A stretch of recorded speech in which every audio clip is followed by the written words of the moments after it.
Pantas warga emosi hingga rusak rumah. Rozi pemuda di Oki santai pulang usai habisi nyawa pelajar SD. Pria bernama Rozianto, 20, itu sudah berhasil diamankan aparat kepolisian pada Minggu, 27 Juli 2025. Dia merupakan tersangka yang sudah menghabisi nyawa seorang pelajar SD di Desa Menang Raya, Kecamatan Pedamaran, Kabupaten Oki. Ternyata, meski sudah berbuat keji lantaran menghilangkan nyawa korban yang tak berdosa, bujangan ini tak ada niat untuk mengakui kesalahannya. Ia malah pulang ke rumah seakan-akan tidak melakukan apa-apa pasca menghabisi nyawa korban.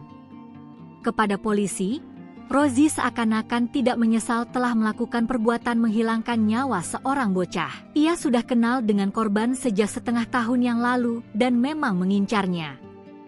Saya sudah setengah tahun kenal dia, sering ketemu juga, paparnya.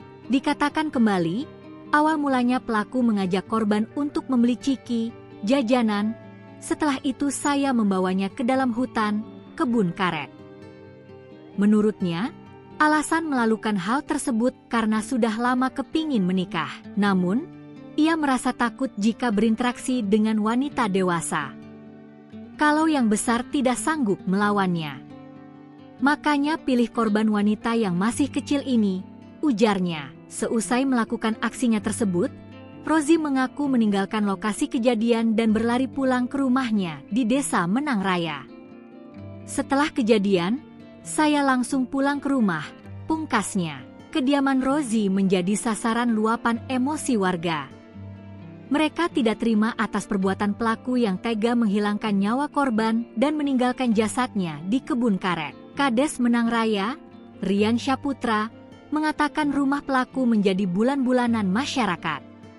Sehingga kondisinya kini rusak dan perabotan juga berserakan.